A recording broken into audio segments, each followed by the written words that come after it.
اسلام پاکیزگی کا دین ہے، اسلام طہارت کا دین ہے۔ اسلام اپنے ماننے والوں کو پاکیزہ اور صاف ستھرا دیکھنا چاہتا ہے، اور اس کے لیے ہمیں نظام کیا دیا گیا۔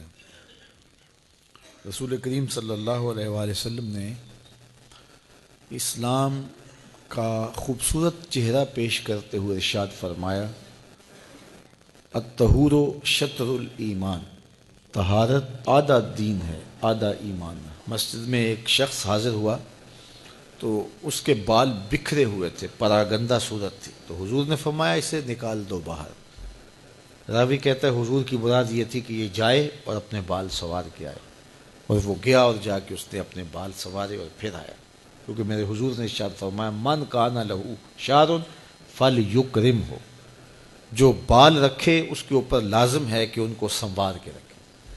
بالوں کا سنوارنا کیا ہے کہ ان میں تیل لگایا جائے، ان میں کنگھی کی جائے۔ تو کنگھی کرنے سے جو ہے وہ بال الگ الگ ہوتے ہیں تو ان کی حالت خراب نہیں ہوتی۔ بعض کا کنگھی نہ کریں تو بال جڑ جاتے ہیں، تو جڑ جانے سے ایک تو ان کے اندر تعفن پیدا ہو جاتا ہے، اور دوسرا یہ ہوتا ہے کہ آپ جب غسل کرتے ہیں تو ان کے اندر تک پانی نہیں پہنچتا، تو آپ غسل جنابت سے پاک ہی نہیں ہوتے ہیں۔ یہ بعض لوگ بڑی بڑی لمبی لٹیں رکھی ہوتی ہیں اور وہ کمر تک گر رہی ہوتی ہیں اور جڑے ہوئے بال ہوتے ہیں، لوگ کہتے ہیں یہ پہنچا ہوا ہے۔ ایسا گندا بندہ کیسے پہنچ سکتا ہے؟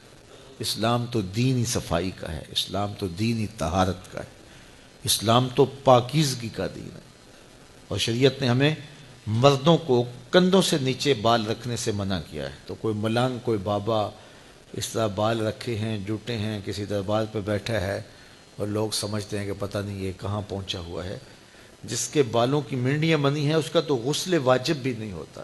تو اسلام طہارت کا دین ہے، ہمیں پاکیزگی کا درس دیا ہے۔ لوگوں میں جانے کے لیے اپنے آپ کو خوشبو لگا کر کے اچھے ماحول کے ساتھ لوگوں سے ملو۔ حضرت انس بن مالک جاتے تھے نا لوگوں میں، تو چونکہ یہ 10 سال حضور کے خادم رہے تو آپ کا لوگ ہاتھ چومتے تھے کہ ان ہاتھوں نے رسول اللہ کو چھوا ہوا ہے، تو حضرت انس اپنے ہاتھ پہ خوشبو لگا کے جایا کرتے تھے۔ اللہ اکبر۔ تو اس طرح مسجد کے اندر لہسن کھا کے آنے سے، پیاز کھا کر کے آنے سے، وہ چیزیں جن میں بدبو ہوتی ہے ان کے کھا کر آنے سے روکا گیا ہے۔ کیوں؟ اس لیے کہ ساتھ والے بیٹھے شخص کو کوئی تکلیف نہ پہنچے۔ تو یہ ہمارا دین ہمیں سکھاتا ہے۔ حد سے اصغر سے اپنے آپ کو نکالنے کے لیے وضو کریں، حد سے اکبر سے نکالنے کے لیے غسل کریں۔ اگر غسل واجب ہو گیا ہے تو پھر آپ فوراً غسل کریں، اور اپنے اعضاء کی پاکیزگی کا خیال رکھیں۔ مسواک کے تسلسل سے آپ کے دانت بھی صاف رہیں گے، آپ کے معدے پر بھی اس کے اچھے اثرات مرتب ہوں گے، اور آپ کے منہ میں کوئی نامناسب سمیل بھی پیدا نہیں ہوگی۔ اللہ اکبر۔ قرآن پڑھتے ہو تو پاکیزہ منہ سے پڑھو، رب کے حضور حاضر ہوتے ہو تو پاکیزہ ابدان کے ساتھ حاضر ہو۔ اسی طرح ہمیں اپنے لباس کو پاک کرنے کی تلقین کی۔ لباس پرانا بھی ہو لیکن ستھرا ہو، اور اگر آپ کو اللہ تعالیٰ نے گنجائش دی ہے تو اچھا لباس پہنیے، اپنی اولاد کو اچھے لباس پہنائیے، لیکن اس کی پاکیزگی کا اہتمام ضرور کیجیے گا۔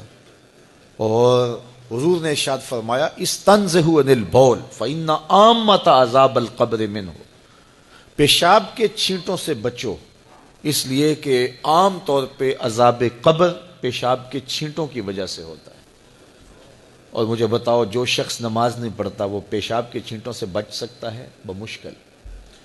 تو اس لیے پیشاب کے چھینٹوں سے بچنے کی تلقین کی۔ تو ہمارا اسلام، ہمارا دین ستھرائی کا دین ہے، پاکیزگی کا دین ہے۔ تو اپنے بدن کی پاکیزگی سے لے کر کے اپنے ماحول کی پاکیزگی تک میں اور آپ کوشاں ہو۔